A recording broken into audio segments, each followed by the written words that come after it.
quick to share a message that's been on my heart. And the title of this message is I Choose Me. I really want the title I Get to Choose This Time Around.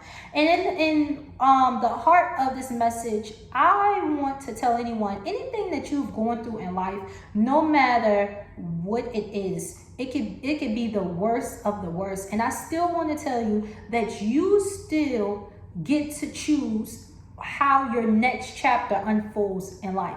You get to choose. Some things that we've gone through or we've experienced in life, we may not have had a choice on why that person did that to us, or why we got to experience that, or why we had to go through that. But I get to choose how I walk through it. I get to choose if I let it break me or make me. I get to choose whether I let it stop me or whether I let it make me greater. If you were a teen mom, you get to choose. You get to choose. That's not the end of your life. You get to choose whether you will let this let just this one thing define your life, or if you're gonna be great. If you're dealing with cancer, if you're dealing with sickness, you're dealing with illness, you going through a divorce, you're dealing with, situations that's unimaginable. Although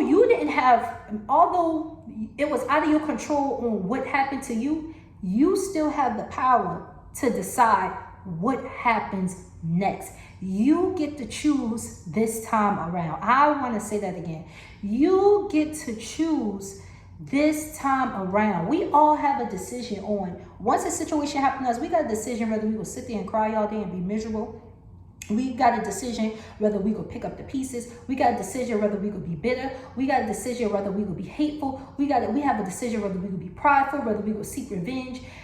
We get to choose what we do in the next life. And oftentimes we get it twisted. We feel like, oh, you did something to me, I'm gonna do something to you. You gotta feel it as hard. No.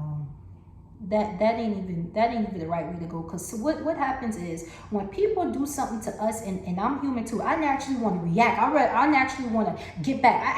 I naturally want to seek revenge because you hurt me, and now I want to hurt you just as much as you hurt me, so you can feel what I feel. And let me tell you what happened. When you do that, 9 times out of 10, that person don't care, or they're not going to respond the way that you want them to respond. So that's just going to piss you off even more. Another thing is, once you seek that revenge, once you've done what you wanted to happen as your way of revenge and hurting them, you still have to deal with those feelings on the inside. You still have to deal with that hurt on the inside. You still have to deal with that rage on the inside. You still have to deal with what happened to you. So let me pose the question of, what is the point? When it's all said and done, what is the point? What is the point of you doing all that? And that's still not going to erase how you feel on the inside. It may make you feel better for that 1 second. And then guess what? You still got to go back and peel off all those layers. And you still have to deal with all that. So let me ask you, what is the point? What's the point of you seeking revenge? Because what you're doing now is you are allowing, as long as you hold on to that bitterness, as long as you hold on to that hurt, as long as you're seeking revenge, what you're doing is you're giving that person who offended you, who did the unimaginable, you're giving them more power over you. You're continuing to give them the power. You're continuing to allow them to have power over you. So although the situation happened and that already happened, if you still holding on to that hurt, if you still holding on to that anger, if you still holding on to that pain, guess what? You're still giving them power over you. And this time, I get to choose. This time, I get to choose peace. This time, I get to choose joy. This time, I get to choose me. And maybe it's selfish, but guess what? This time, I'm choosing me. This time, I'm choosing to invest in me. This time, I'm choosing to invest in my peace at all costs. This time, I'm choosing to do what makes me happy. This time, I'm choosing me. This time, I get to choose whether to heal and whether to forgive, or I'm gonna stay in this offense. I get to choose. You have a choice to make whether you want to choose healing or whether you want to choose destruction. You have a choice whether you want to forgive or whether you want to hold on. You get to choose. You get to choose. And I will personally say, I'm sorry. I'm sorry that you went through that. I'm sorry that you have experienced that. And your feelings are valid. Do not let people make you feel like because you're angry and because you feel a certain way that, oh, you don't have a right to feel that way. And all, you are human. And nobody can tell you how to feel in a situation that they've never experienced.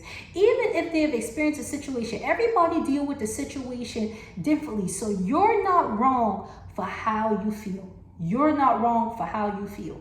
Allow yourself to feel that. Allow yourself to be honest and say, I'm angry. I'm hurt. I do not know how to forgive. I do not want to forgive. When I sit down and me and God have our one-on-one time, I am honest. Certain things I still have not forgiven. I want to forgive, but I don't know how to forgive this right here. Certain things that I've gone through life, I'm angry, God, and I know that I shouldn't be, and I know I shouldn't feel this way right here, and I know I shouldn't feel this way or do that, but that's how I feel. Help me.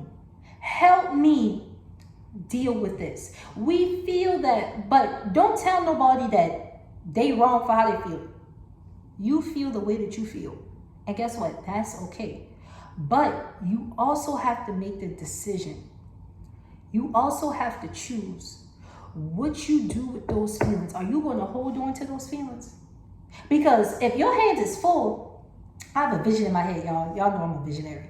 I have a vision in my head. If you have a handful of balls and you holding on to the hurt from that person, you holding on to the things that person did, you holding on to the things, you holding on to all these things, and your hands are full with balls in your hands, holding on from the things that happen to you, holding on to the things that people say, holding on to the things that people do. Okay, somebody could throw a blessing your way.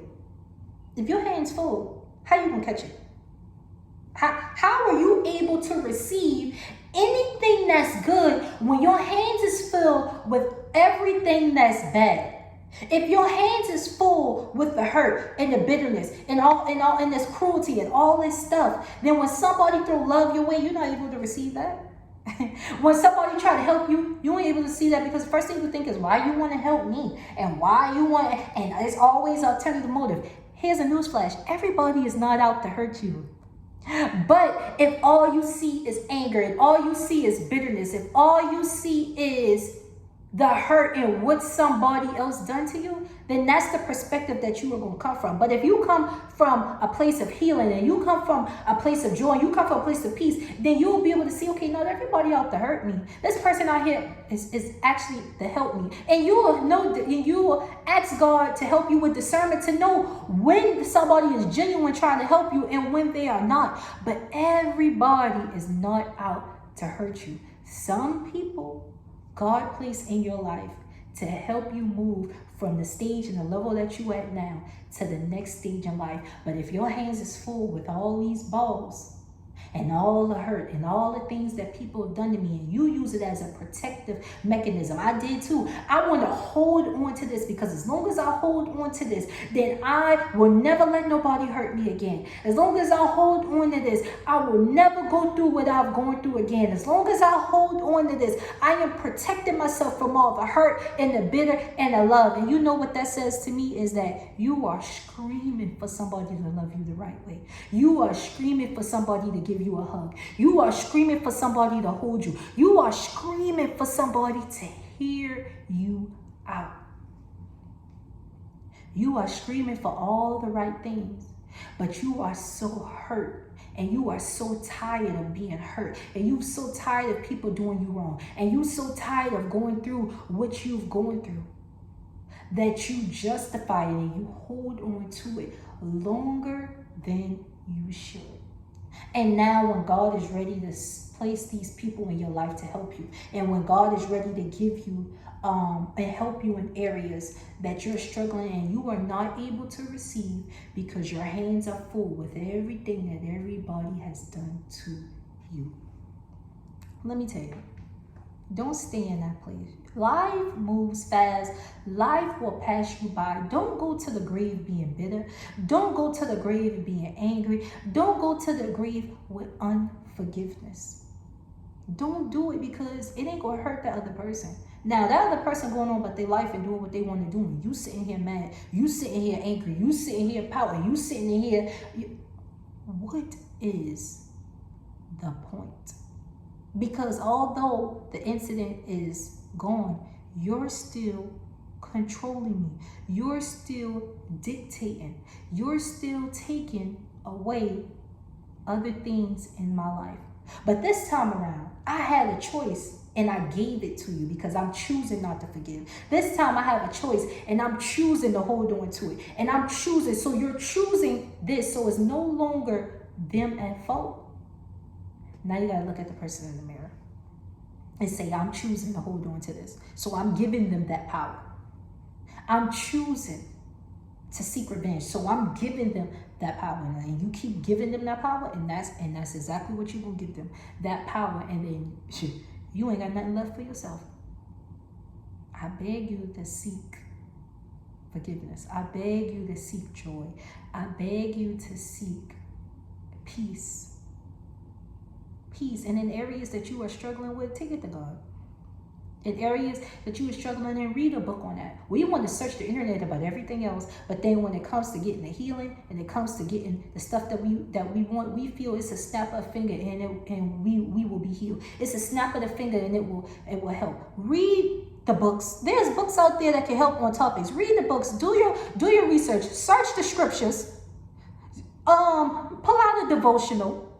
Join a group that can help you with situations. Facebook got groups for everything now. I'm not a fan of TikTok, but TikTok might have something on there too. Instagram. Do something to help you. Do something to help you, because some things you cannot handle on your own. I don't care if you're the strongest of the strongest. Some things you can't handle on your own. Get a counselor. Seek therapy. You can trust Jesus and still seek therapy at the same time. Don't let nobody lie to you. I've tried therapy. Well, I ain't tried it. I went through it. I didn't try it. I went through it. And I think it helped I know it helped me so much during this process. And it allowed me to be human. It allowed me to feel. Because so many times we don't want to feel the hurt. We don't want to feel the pain. But we got to feel it. We got to walk through it. And no, it's not always pretty. And no, it's not always nice. And no, it's not always fancy. But walk through it. Walk through it. Because once you walk through it, you ain't got to keep dealing with that. Once you've walked through it, you can release it. Once you've walked through it, you can continue to walk in your purpose. You can continue to walk in the right direction that God has for you. But you get to choose this time around. You do. They left you. They did this. They hurt you. You a single mom. Guess what? And you get to choose what you do with it. You a single mom, okay? And you get to choose whether you will be bitter or whether you will boss up and do what you got to do. You got cancer, okay? And I'm sorry to hear that. You got COVID-19, and I'm sorry to hear that. I'm not insensitive. That's not what I'm saying. But what I am saying is you get to choose how you live your life. You get to choose how you handle it. You get to choose what happens from this point on. You get to choose this time around. All right, y'all. I just wanted to share that message this morning that was on my heart. I pray that it helps someone. I pray that you continue to heal, you continue to grow, because there's beauty on the other side of this. There is joy on the other side of this. There is peace on the other side of this. There is happiness on the other side of this. There's a new you that God is waiting to expose, that God is waiting to open the door. It's a new you. You get to choose this time around. Y'all have a good day. I love you.